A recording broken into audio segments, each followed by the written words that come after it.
All right, we've been looking for Jorian Jackson for the homicide on January 6th. He did have a warrant for murder on him, so he's been on the run.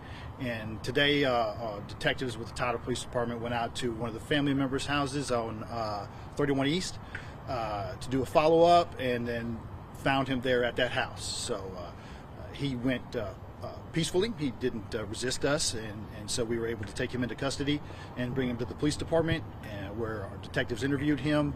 And then now, once that was completed, went ahead and transported him to the Smith County Jail, and we'll book him in on that murder warrant. So we're happy to have this concluded. We're happy that nobody else was hurt.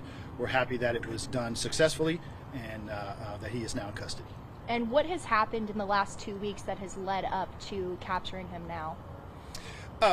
Basically, our detectives have been working with the U.S. Marshals Task Forces in Tyler, Smith County, down in Waco, because we know he was down in Waco on the 7th. And then we've been doing these broadcasts, which we thank you very much. It's been very helpful in getting the word out that he's still wanted, and kind of keeping those eyes out there. And I think that's probably what pushed him to come back to Tyler and seek out family, and then we were able to get over there and capture him. So that was very successful. We appreciate that. Have you been? Sorry, where did you find Jorian Jackson? I don't know if you touched on that, and did you get any tips or anything like that, or is this a random? No, we know who his family is, and we've been going out to his family's house, and they were going to do follow-up on search out there, and ended up finding him out there. It was a surprise to us. We always expect to maybe encounter him at a family member's house, but we didn't know he was out there when we went out there, and we saw him, and we were able to capture him without any incidents. Was that the first time that you went to the grandmother's house, or no. like since his disappearance, or since he started? No, we'd been out there before to talk to them, and obviously families are always a good resource in finding somebody if they are cooperative with us. And this was not anybody going out there or calling us out there. We went out there to follow up and do a search on a search warrant, and while conducting that search warrant, located him. Has the family been cooperative? Did it seem like they were trying to hide him out there? Were they surprised he was there? No, they knew he was there. Will they be facing any charges? Yes. Have they It's been possible. taken into custody or no? They have been transported here to the police department to talk to about it. Charges are possible on family. Have you spoken with Cheyenne's family? Detectives have. They've let them know that he has been captured, so they wouldn't see it, be surprised by it. But they have been notified that he has been captured. Any details on their emotions or any responses that they gave to the detectives? I don't have that information. I would, just assume that they would be happy about it. It's never a good thing anyway. I don't know. You could say anybody's happy about anything when your family member gets killed, but hopefully this will bring some closure to them. When he was arrested, did he admit the murder? I can't go into what he said, but suffice it to say we had enough evidence to book him in on the murder, but I can't go into anything he said. And will he be booked in the Smith County Jail? Yes, he's being booked in right now on that murder warrant. And what are his charges? Murder. It's just First degree.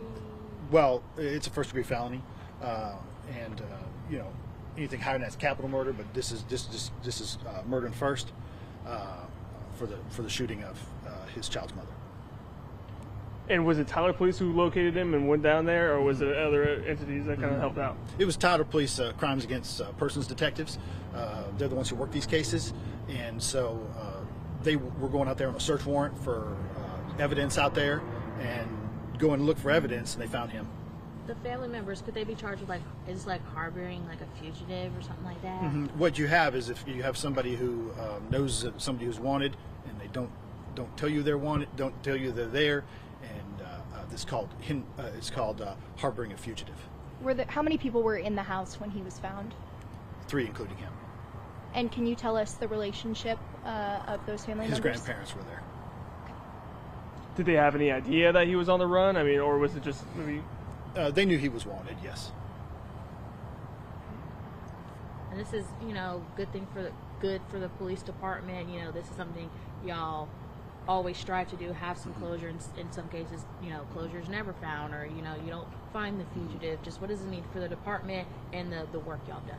Well, as a former investigator, I can tell you that when you work very hard on a case, and you work hard for the family, and you work hard for the victim, and you want to get these things concluded. So whenever you can make an arrest, it's a peaceful arrest, and you can get that person now that will face prosecution in the courts. It's always a good feeling as a detective, and we are always happy to bring somebody to justice who's committed a heinous crime like this. And will he have a bond? I believe the bond is $1 million already. Whenever you get a warrant signed for an arrest, the judge will issue a bond. Which judge signed the warrant? I don't have that information right now. When did y'all get that warrant? I believe it was the evening of or the next morning. It was less than 24 hours. How does it feel knowing he's off the streets? To us, it's a good thing because you know, we consider him armed and dangerous, and because you know, we didn't collect a weapon at the scene. So having him off the streets, I think people who were looking and were kind of worried about that can rest at ease because he has been captured. All the task force did a great job looking for him down in Waco, trying to track him, and we're glad our investigators were safe today when they went to serve the search warrant and happened upon him today. So we're glad everybody made it out of this safely. Did you find any weapons on his person today? I can't talk about that. I can't talk about that as evidence. Do you happen to know how long he was in Waco for? Is it, or is it just one night, you think? Or yeah. I don't know. He was there the day after the homicide, and I don't know when he came back. I believe he was talking to our investigators about that, but I don't have that information. I'm done. Good. All right. Good. Thank you so much, Andy. Well, thank you.